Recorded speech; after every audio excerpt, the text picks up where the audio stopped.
Shavua Tov, les filles, j'espère que vous allez bien, Bezrat Hashem, que vous avez plein de force et de vitamines et de joie pour aborder cette nouvelle semaine, la semaine de Purim, la semaine en fait où on doit encore et encore augmenter la joie. Un point important sur lequel nous étions en train de partager avec plusieurs, Baruch Hashem, de mes amis suite au shiur de Shabbat. Marbim besimcha be-chodesh Purim. Important en fait de bien comprendre que cette simcha est quelque chose d'intérieur, est quelque chose en fait qui ne vient pas et qui ne dépend pas de ce qui se passe à l'extérieur.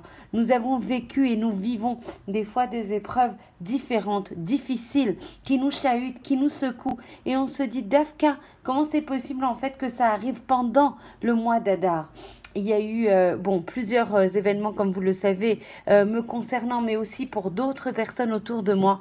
Et Dafka, c'est là qu'Akadosh Baruch Hu nous attend. C'est Marbim Besimcha Dafka, quand justement l'expérience nous montre qu'à l'extérieur, c'est pas vraiment la Simcha, mais à l'intérieur, tu sais qu'Akadosh Baruch Hu te fait que du bien, ne te propose que du bien, n'est là que pour ta protection, n'est là que pour te faire grandir. Alors même si ta tante à Yeshua, depuis des années, que tu n'aies pas encore trouvé ton khatan, que tu sois en manque de briout, que tu sois en manque de yeladim, comprends à un moment donné que tout est pour le bien, qu'Hachem ne veut que ton bien et que cette simcha ne doit absolument pas, la simcha qu'on cherche en Hadar ne dépend absolument pas de ce qui se passe à l'extérieur. Et c'est pour ça qu'Akadosh Baruch Hu nous envoie des fois des épreuves, lo alenu, lo alechem, qu'on ne souhaite pas, et on ne veut ni les souffrances, ni le salaire des souffrances. On veut que tout se passe en fait avec la joie, la facilité, les rachamim d'Akadosh Baruch Hu. Mais si jamais ça n'était pas le cas, il faut comprendre qu'Hachem te teste,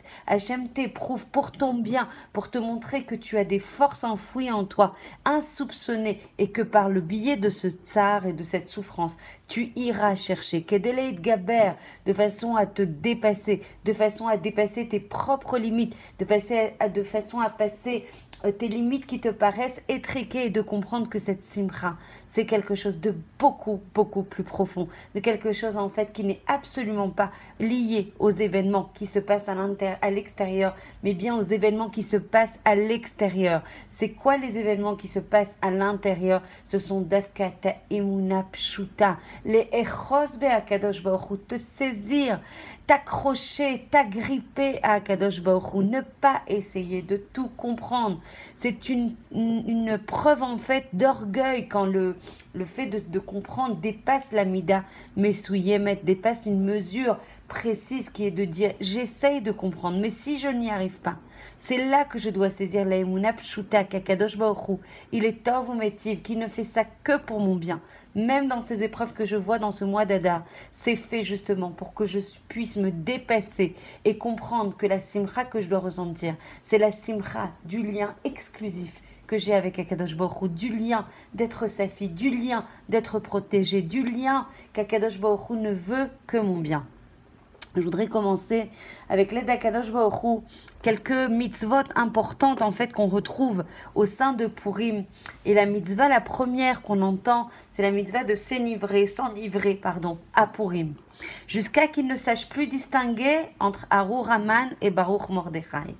La Gemara va traiter dans la Megillah 7b et va rapporter les propos de Rabbah. L'homme est tenu de s'enivrer jusqu'à qu'il ne sache plus distinguer entre maudit, soit Haman, et béni, soit Mordechai. Et c'est également ce qui est rapporté dans les décisions du Shulchan Aruch. Mais pourtant, cette injonction peut paraître très surprenante. A priori, elle semble contraire au fait qu'on désapprouve l'ivresse qui est clairement exprimée dans la Torah et dans la Gemara. Et de plus, l'obligation de se saouler, c'est complètement opposé à l'un des principes fondamentaux qui vont régir la Avodat Hashem. C'est celui du contrôle, de soi qui est permanent, la Shlita Gmora. Le juif a le devoir, a l'obligation de garder à chaque instant la tête froide, sans jamais faire preuve du moindre relâchement, sans jamais en fait rater, passer à côté de l'accomplissement plein et entier de son devoir.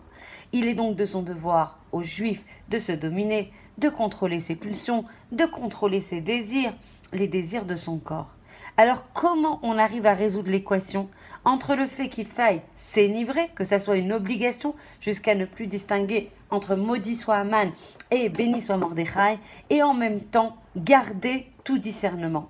Cette contradiction est flagrante.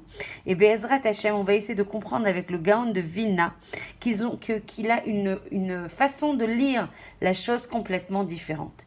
Il considère que s'il faut effectivement boire à Purim, cela ne sera fait que modérément. Et il est écrit Yoter milimudo, c'est-à-dire seulement un peu plus qu'à son habitude, mais pas davantage. Toutefois, il est connu que beaucoup de Gdolim avaient coutume de complètement s'enivrer à Purim, et parmi eux, le grand des géants, le grave Israël Salanter Zatzal, un fondateur du Moussar contemporain qui s'enivrait à Purim excessivement. Et le Harizal va rajouter qu'il avait l'habitude de dire que Yom Kippourim est comme Purim. Autrement dit, la Kedusha de Purim, c'est Yom Kippour. Et que Yom Kippour, plus que cela, va se définir par rapport à Purim. Comme si la sainteté de Yom Kippour était presque négligeable en regard de celle de Purim. Mais alors là, on ne comprend plus rien. Mazé Adavarazé. Comment on va établir un parallèle entre le jour où le Klal Israël se situe au niveau des anges, comme Yom Kippourim, où il prononce Baruch Shem Kevod Malchuto à voix haute, puisqu'on sent la Gdusha, elle nous est révélée, et le jour de Purim où la nourriture, la boisson alcoolisée occupe une place centrale. Et il y a un verset en fait de la Megillah qui va essayer de nous permettre d'aiguiser ce raisonnement qui s'appelle Or ave simcha ave sason vikar. Ce verset extrait de la Megillah va énumérer beaucoup de dimensions qui sont mamash spécifiques à Purim. Elles sont meyuadot à Purim, elles sont dédiées à Purim, que nos sages vont commenter comme ça. Ora, c'est la lumière. C'est quoi la lumière? La Torah. On a étudié Baruch Hashem beaucoup de fois que c'est la Torah qui est la source de la joie la plus authentique. Mazé simcha. Simcha, c'est la joie, ça représente le Yom Tov. Mazé, ça sonne, c'est l'allégresse, ça représente la Brit Mila. Et Yekar, c'est la splendeur, ça représente les téphilines, comme c'est marqué dans la Megillah, source 16b. On peut comprendre alors que les Bnei Israël, et alors d'une certaine façon, à Purim, reçu la Torah. Et désormais, avec une gaieté de cœur extrêmement importante, parce que c'est puisque du temps d'Achashverosh, les Juifs ont accepté la Torah de tout cœur, alors là, on a le mot Ora. Et de même, la référence à Yom Tov est compréhensible puisqu'il s'agit d'un nouveau jour de fête qui vient d'être instauré. Mais alors, qu'est-ce qu'on va dire des tfilines et qu'est-ce qu'on va dire de la Brit Mila?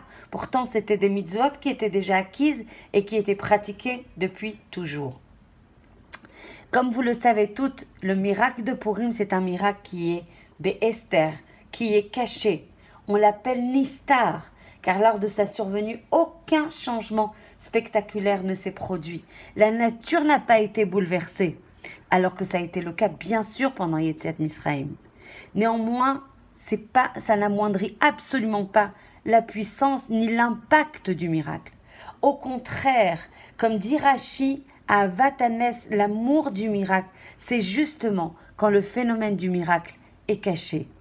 Et quand on parle de Nes Galouille, de miracle flagrant, c'est justement quand les faits s'estompent, alors même immédiatement le miracle caché a des effets beaucoup plus profonds, beaucoup plus durables sur la personne, parce qu'il est beaucoup plus chazak quand il est à l'intérieur, quand il n'est pas révélé à tous. Quand il y a un miracle caché comme pendant Purim, on éprouve en fait le sentiment profond que toute notre existence est entre les mains d'Akadosh Baruch Hu, qu'il veille sur nous, qu'il nous préserve du mal, même dans les périodes qui nous semblent les plus troublées, comme pendant Achashverosh et Aman. Et le Maharal de Prague va expliquer que le miracle de Purim provient d'une origine beaucoup plus haute, parce qu'on ne peut pas le saisir. Et on peut néanmoins, dit le Maharal de Prague, dégager un seul principe. Avec la délivrance, l'enchaînement des événements qui ont conduit au miracle apparaît au grand jour. On découvre alors qu'au cœur même des événements qu'on peut vivre qui sont les plus douloureux.